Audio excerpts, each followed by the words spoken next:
Welcome back. As end-of-year celebrations draw closer, the Minister of Trade, Luc Magloire-Tangana, calls on Yaoundé city dwellers to make good use of the trade fair at the 20th May Boulevard. The trade boss reaffirms government efforts in making sure that basic commodities are affordable and encourages Cameroonians to consume made-in-Cameroon products. Details with you, Jude Kenji. A few days to Christmas and end-of-year celebration, the Minister of Trade, Luc Magloire-Tangana, pays a walking visit to the trade fair at the Yaoundé 20th May Boulevard on December 23, 2025, accompanied by a high-level delegation.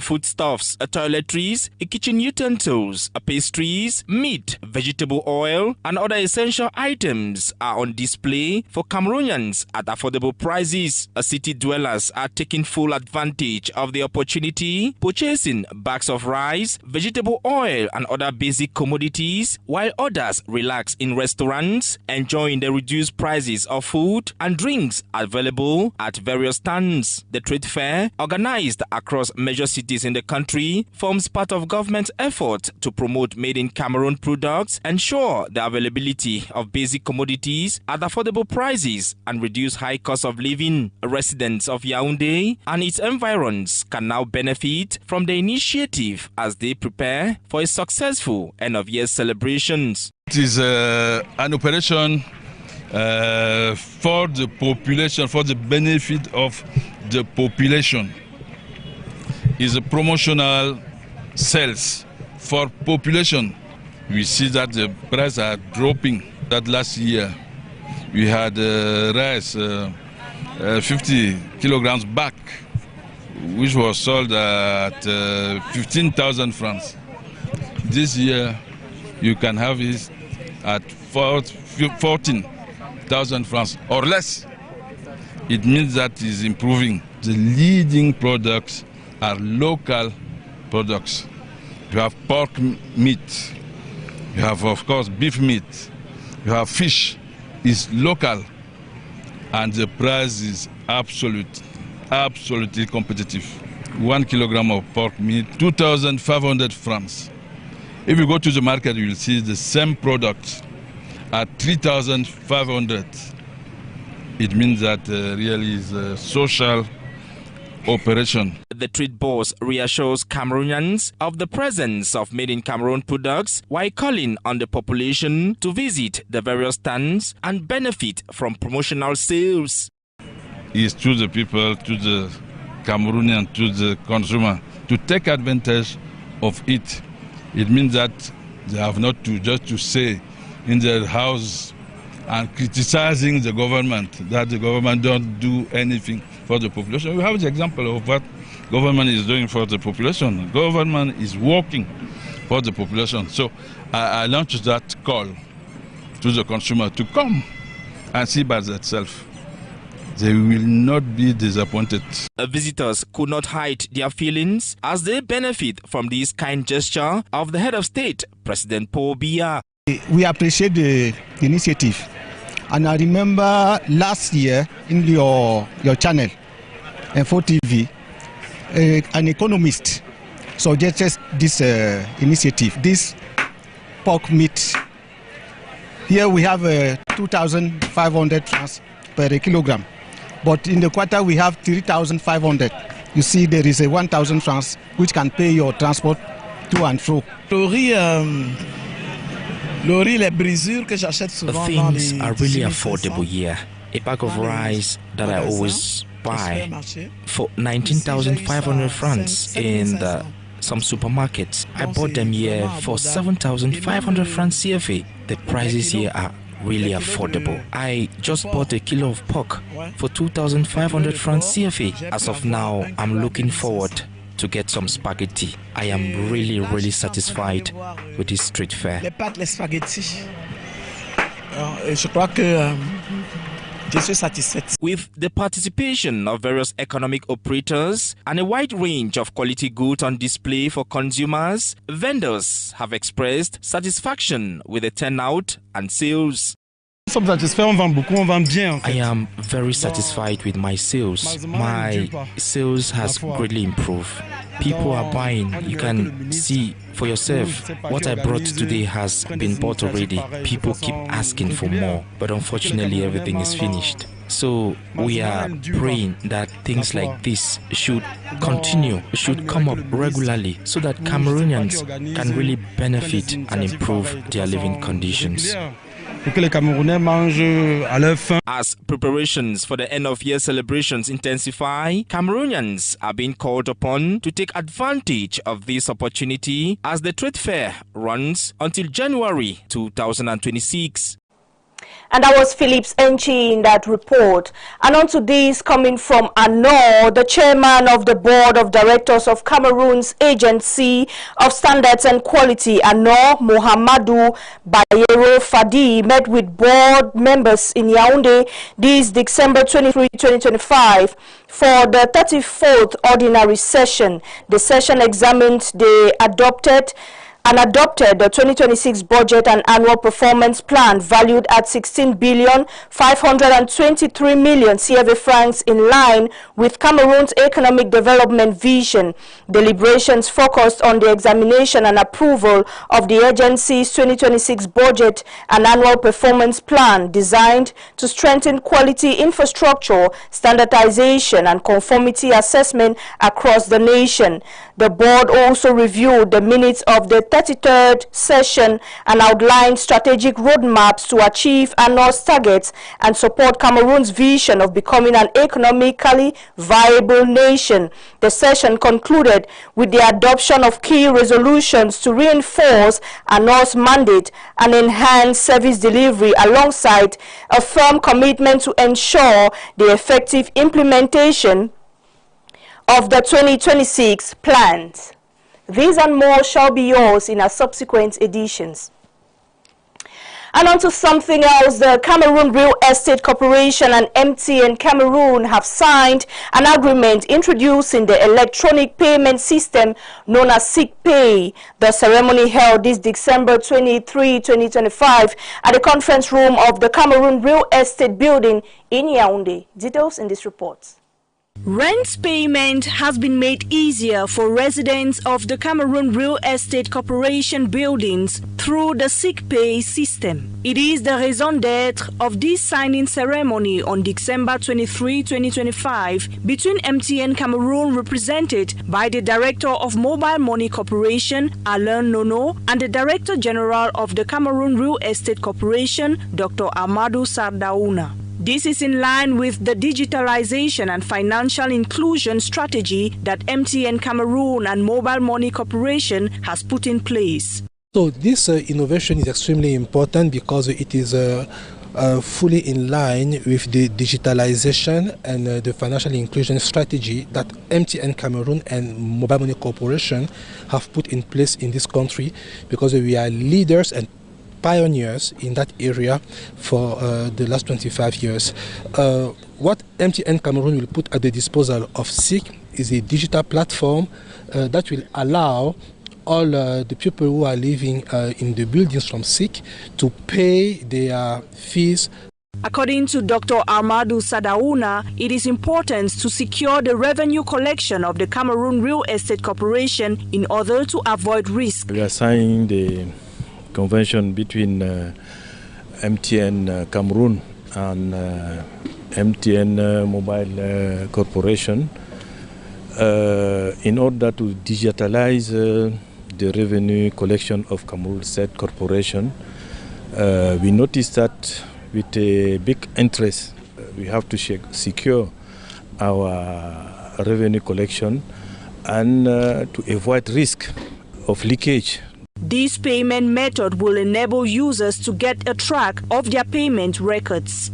Beyond the payment, they will be able to trace and to have a tracking of all their payments across their life cycle. So we are doing a huge step forward in the digitalization and in the financial inclusion of the population. While appreciating MTN top management for the implementation, hopes are high that all moves smoothly in the days ahead. We have to thank very much the MTN top management who are here today in order to follow up the implementation of this digitalization after we implement in July. This is a win-win for MTN Cameroun and the Cameroon Real Estate Corporation. And as you heard in one of our late stories, youths in the Lekie subdivision turned out in large numbers on Monday, December 22, 2025 for the launch of the Codemef Lekie Youth Support Phone. The initiative aims to empower youth entrepreneurs and promote local development through training, supervision, and socio-professional integration, as you tell us in this report, Mimi Tiobo. Youths of the Lekie subdivision turn out in large numbers on Monday 22 December 2025 for the Codemef Lekie Hand-in-Hand Solidarity Youth Support Fund meeting. The event aimed at mobilizing voluntary contributions to establish a departmental fund for young entrepreneurs in Lekie, promoting professional, decent and sustainable self-employment. This initiative falls in line with the presidential vision of promoting local development through training, supervision, and the socio-professional integration of youth. We are chosen particularly after the inauguration speech message of the head of state that these 7 years will be devoted to youth and youth. We thought that our level we could contribute with a special fund dedicated to the youth. And we have collected today 51 million francs CFA to start. In fact, we want to reach 100 million francs CFA. The ceremony was chaired by the Minister of State Property, Survey and Land Tenure, Harry Eyebe Aisi, who also served as the Executive President of Codemef Lekie. He stated that the vision of the project is to identify financing mechanism for young people and support them, whether they are students or project initiators. We are working within the format of the main ideas of this the solidarity. We need to promote solidarity in the local region so that we can induce local development for the benefit of all of members. The project is not about reinventing the wheel, rather it is built on solid foundations and rallies on experts with international experience. We in Lekie, we are going to do it by creating a fund that will focus on this project. The precise objective of this fund is to contribute to the fight against poverty by giving young people the opportunity to have work, especially as entrepreneurs. By creating their own resources, they will be able to distribute them, whether in terms of human resources or goods. That's the mission of this fund.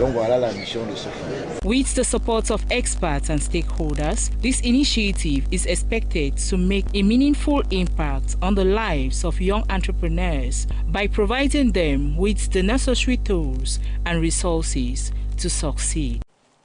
The Minister of Territorial Administration, Paul Atanganji, has granted an audience to members of the Cameroon Bar Association, headed by its president, Batomier Mba, Elvis Mba. The training it took place at the conference room of the ministry on Monday, December 22, 2025. Details with you, Jude Kenji. Minister Paul Atanganji of Territorial Administration meeting with the Cameroon Bar Association this Monday, December 22nd, 2025, is to set the record straight on post-election statistics. Addressing the lawyers, led by President Barrister Ba Eric Ba, at the conference room of his cabinet, Minat Boss unveiled official figures from the October 12 presidential election, aiming to counter contradictory figures circulating and tarnishing the country's image. I convened this meeting to clarify certain issues in connection with acts of violence and vandalism perpetrated by criminals in connection with the 12th October presidential election. According to the statistics presented by the minister, 1,985 people were arrested in connection with election-related incidents, while 615 have been freed on bail. 963 remain in detention, awaiting trial for their actions. Many criminals were arrested and detained in connection to post-electoral violence in certain regions, amongst which we had young Cameroonians aged 12, 13, 14, 15, 16, 17 years. Mr. Batone, we have been having conflicting results and figures on the number of criminals arrested, as well as those who died as a result of post-electoral violence. So I thought it wise that we should have these discussions so that we should give you our figures and official figures so that your collaborators and your colleagues should remain at the same level of information. The minister urged lawyers to help disseminate the accurate data, emphasizing the need to counter misinformation. He also took a swipe at lawyers criticizing government officials on major platforms, singling out a lady lawyer who allegedly breaks seals in Douala. As for now, we don't have any cases of administrative detention.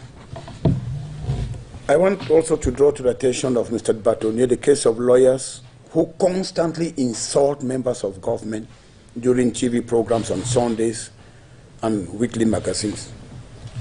We think that those are irresponsible behaviors which must be corrected. I want to report to the Batone the case of a lady lawyer who should be one of the oldest in the profession, if not the oldest, they call her the doyen, who took upon herself to destroy seals put by administrative authorities in a building in Douala. Barrister Ba Eric Ba welcomed the minister's initiative, acknowledging the Bar Councils to collaborate in promoting peace. However, he cautioned that excesses by security forces and some officials had been noted, stressing the importance of respecting the rule of law. We're going to get back now.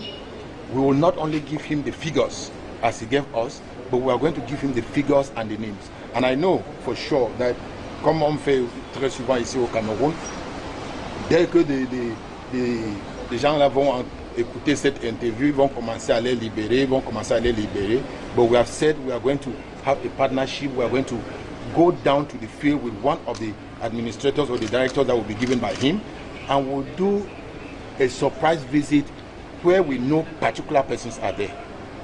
So that's what we intend to do.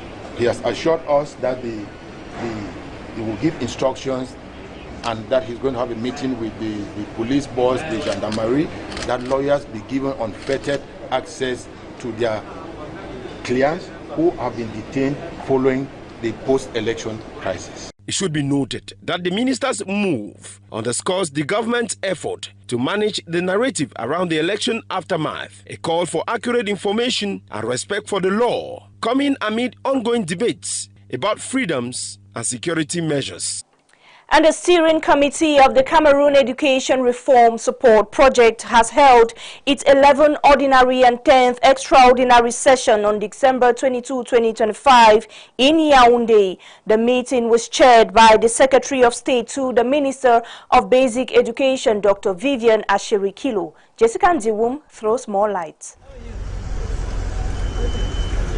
In a move to strengthen ongoing education reforms, the Steering Committee of the Cameroon Education Reform Support Project, CERSP, has held its 11th ordinary and 10th extraordinary sessions in Yaoundé on December 22, 2025. The meeting was chaired by the Secretary of State to the Minister of Basic Education, Dr. Vivian Asherikilo. The sessions reviewed, validated and adopted CRSP's 2026 Annual Work and Budget Plan, reports show that 3 key disbursement-linked indicator targets under the project will be achieved by December 31st, 2026, unlocking an estimated 8 billion francs CFA in World Bank funding to CERSP. We are in a process of making sure that we do all that we have planned to do in the entire program, because this funding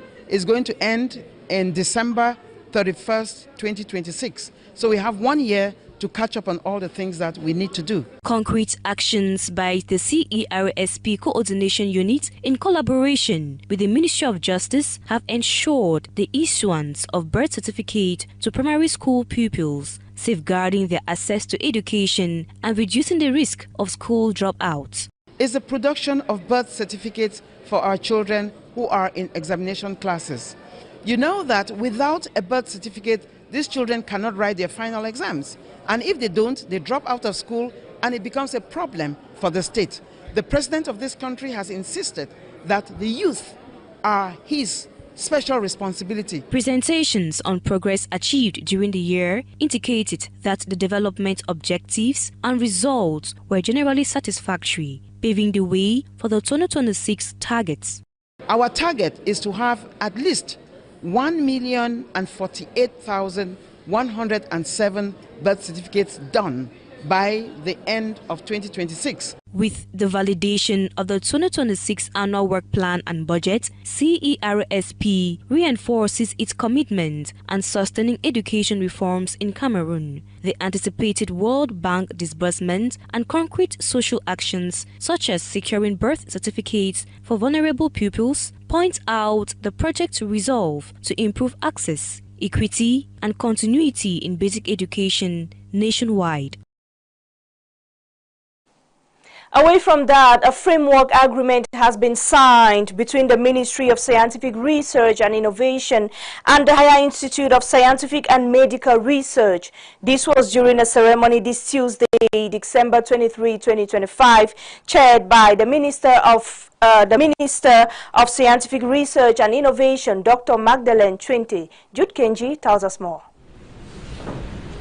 In a ceremony held this Tuesday, 23rd December 2025, the Ministry of Scientific Research and Innovation and the Higher Institute of Scientific and Medical Research formalized a framework cooperation agreement. The pact is designed to strengthen collaborative efforts in training scientific research and innovation. Dr. Magdalene Twente, Minister of Scientific Research and Innovation, outlined the primary objective of the new agreement. She stated that it would lay the foundation for a more ambitious collaboration across key academic and developmental sectors. In this perspective, the ministry department in charge is committed to implementing a structuring collaboration with national scientific institutions in cooperation. The signing of the co-card between MIREXI and ISM is a sign of full support for this vision, which for us has built a research that makes us stronger, more competitive, and a bearer of socioeconomic development in our country. Also, as the Director General of ISM has said, the signing of the co-card between MIREXI and ISM is a private institution of scientific excellence that has proven itself. Echoing this sentiment, the Director General of the Higher Institute of Scientific and Medical Research expressed his institution's commitment to fostering research that is more competitive, collaborative, and impactful for the well-being of the population. The expected outcome of this cooperation will be the exchanges between ISM and the Research Institute under the Ministry of Research and Innovation, meaning we will share the equipment that the institutions under the Ministry of Research have and the one that we have at ISM. We will together build bigger research projects and try for bigger fundings to conduct good research in Cameroon. The Higher Institute of Scientific and Medical Research, established in 2005, has a long-standing mission to address national health and technical challenges through training, research, and innovation. To this end, the institute has built a significant research infrastructure, which includes modern laboratories, specialized technical platforms, and a multidisciplinary team of 40 young researchers. The institute also maintains a network of recognized national and international partners. And we've come to the end of tonight's edition of the English News on Info Television. Ladies and gentlemen, thanks very much for watching and stay in the company of our programs. Have a good evening.